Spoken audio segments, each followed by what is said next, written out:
Olá, eu sou Regiane Rocha e intenciono que esteja tudo bem aí desse lado e que tenha tido uma ótima semana. Do lado de cá, eu precisei me manter um pouquinho reclusa e cuidando do meu corpício que pediu um help para voltar ativa. Mas já tá tudo certo por aqui, eu estou voltando à programação normal. E hoje eu vou te falar algumas coisas que você pode não gostar muito. Porque eu vou te tirar uma venda dos olhos e te fazer enxergar por um novo ângulo, um novo ponto de vista, algumas questões que até então estão passando despercebidas pela maioria de nós seres pensantes. E esse novo ângulo vai te tirar da sua zona de conforto. E é sabido que sair da zona de conforto não é muito gostosinho na maioria das situações. Nosso ego fica louco nessa hora, porque ele não quer que você mude, ele quer que você continue sempre igual, porque assim ele pode reinar tranquilamente. De uma forma romantizada, o ego é aquele cara forte que quer te proteger, quer evitar que você sofra, que passe por sentimentos novos e desconfortáveis, ou melhor, ele quer mesmo evitar que você sinta. Se você for olhar no dicionário, o significado da palavra ego vai encontrar a seguinte definição: ego, substantivo masculino, núcleo da personalidade de uma pessoa, princípio de organização dinâmica, diretor e avaliador que determina as vivências e atos do indivíduo. Então, o ego significa a consciência, o eu de cada um, aquilo que caracteriza a personalidade de cada indivíduo. E uma das principais funções do ego é harmonizar os desejos do id com os valores morais do superego. O ego lida com a realidade, tentando satisfazer os nossos desejos. O seu ego lida com a sua realidade e tenta satisfazer os seus desejos. O meu ego lida com a minha realidade e tenta satisfazer os meus desejos. E assim é com todo mundo.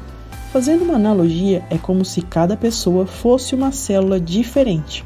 Cada célula tem um núcleo principal, que é quem comanda a realidade que vai existir ali. E o ego nada mais é que as organelas e enzimas que farão de tudo para manter essa célula na realidade / ilusão que ela criou. Mas não se engane achando que o ego faz isso pelo bem da célula, porque ele é bonzinho e quer só proteger. Ele faz isso para deixar essa célula funcionando de um jeito socialmente aceitável, senão a célula vai ser rejeitada e o organismo em que essa célula estiver inserida vai começar a atacá-la. E aí adeus célula, adeus tudo. Também não precisa crucificar o ego dizendo que ele é mau. Não existe mocinhos e vilões nesse caso. Voltando aqui para o nosso querido corpo humano, nossa casa e realidade atual de vida, isso é normal do ser humano. A gente evita sofrer. Então bloqueamos nossas emoções e sentimentos, nos fechamos para o mundo e reagimos como cães ferozes se preciso for, para não sentir e aprender a lidar com essas novas emoções reprimidas. O ego reconhece que enquanto humanos temos desejos e necessidades também, que determinado comportamento não vai ser bem aceito no meio em que essa pessoa está inserida, na sociedade que ela vive. E uma das consequências é aquele ser vivo não ser atendido em todas as suas necessidades e desejos. Por que o nosso corpo faz isso? Porque o nosso cérebro faz isso. Sobrevivência. E para sobrevivermos, engolimos sentimentos. Alguns mudam personalidades, adaptam-se os hábitos, camuflam a raiva, a tristeza e o que mais estiver incomodando. Nosso cérebro é fantástico. Ele é uma máquina incrível e implacável para manter a sobrevivência do hospedeiro. Hoje você deve estar horrorizado, porque aposto que tu nunca imaginou que eu iria trazer este tipo de assunto para fazer você pensar a respeito de como vem reagindo às situações ao longo desses anos todos. Mas não à toa, o nome desse podcast é Teorias da Transformação. E enquanto seres pensantes, estamos sempre em busca de conhecimento para sobreviver, e isso requer transformações. E a ideia desse episódio surgiu depois de um documentário que eu assisti por indicação de uma amiga. Mas tudo começou uns 2 dias antes, quando eu abri uma caixinha de perguntas em um dos meus perfis do Instagram e eu mesma tinha respondido ali meio como um minúsculo desabafo. Horas depois, eu, que já estava vibrando em uma outra energia, olhando por um outro ângulo completamente diferente, respondi a mim mesma e fui até um pouquinho dura nas palavras. Era um diálogo entre 2 estados de humor e de vigor físico que estavam ali duelando. Isso gerou uma partilha que essa mesma amiga me fez de como ela se sentia com relação às resistências em fazer exercícios físicos, mesmo sabendo que faz bem e tem resultados positivos para o corpo e para a saúde. Eu honro e respeito o sentir dela, mas naquele momento eu não disse nada. Fiquei sem palavras para dizer qualquer coisa. Apenas fiquei pensando no que ela havia me dito. Pensando em por que eu mesma tinha épocas que fazia muitos exercícios, passando até pela fase rata de academia, e em outros dias eu não queria nem sair da cama e maratonava séries. Até aí tudo bem, porque não temos o mesmo humor e disposição ao longo dos dias.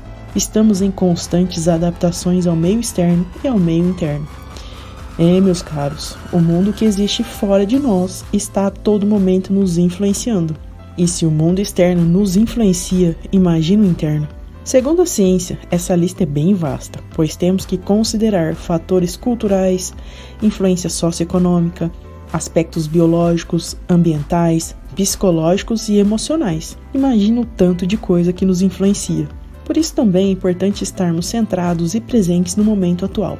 Nada de ficar remoendo o passado ou se apegando a um futuro que só existe na sua cabeça. Eu te entendo que às vezes deixamos nossa mente consciente fugir da realidade e se embriagar no mundo de ilusões que criamos.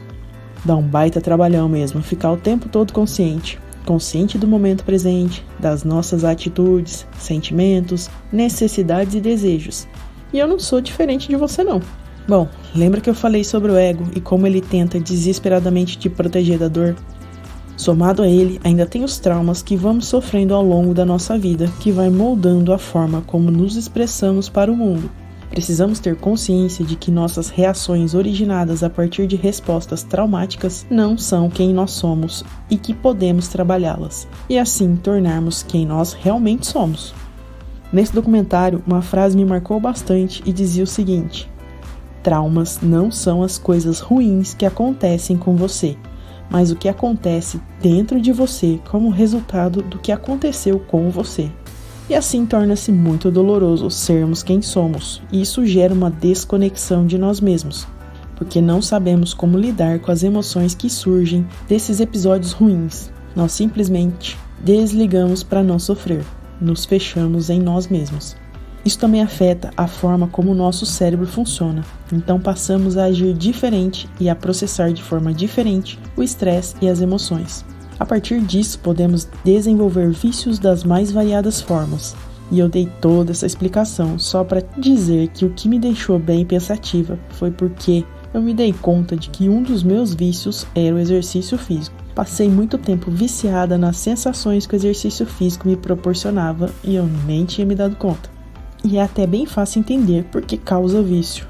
A adrenalina, endorfina e serotonina são viciantes. A prática regular de exercícios aumenta a oxigenação no cérebro, favorecendo novas conexões neurais. Proporciona a sensação de prazer, pois durante o exercício o nosso cérebro libera um neurotransmissor chamado serotonina que consegue regular o nosso estado de humor e até aliviar sintomas de tristeza. Durante o exercício também são liberados alguns hormônios que promovem o relaxamento corporal, gerando aquela sensação gostosa de bem-estar. Alguns desses hormônios são testosterona, adrenalina e cortisol. É mais ou menos assim que acontece. Momentos antes de começar de fato o exercício, existe a ativação do córtex cerebral para preparar o nosso organismo para a atividade a seguir. Quando é dada a largada e começamos o exercício, o primeiro a começar a trabalhar é o músculo, que passa a precisar de mais oxigênio para aguentar o tranco. Precisa chegar mais oxigênio, nutrientes e energia nesse músculo. Como resultado, a nossa respiração fica mais rápida. Ela acelera para poder fazer entrar mais ar dentro dos pulmões. Esse ar está carregado de oxigênio e chegando nos pulmões, esse oxigênio passa para a corrente sanguínea e vai parar lá dentro do coração. Aí o nosso coração passa a bater mais acelerado e com mais vigor para esse oxigênio que está ali dentro chegar mais rápido até o músculo e esse músculo vai eliminar o CO2, que é o dióxido de carbono. O passo seguinte é a nossa temperatura corporal se elevar em resposta à contração muscular mais frequente e eficiente para a realização do exercício. A temperatura se eleva para poder dissipar parte da energia que é gerada na forma de calor e a outra parte da energia foi transformada em energia mecânica e usada pelos músculos.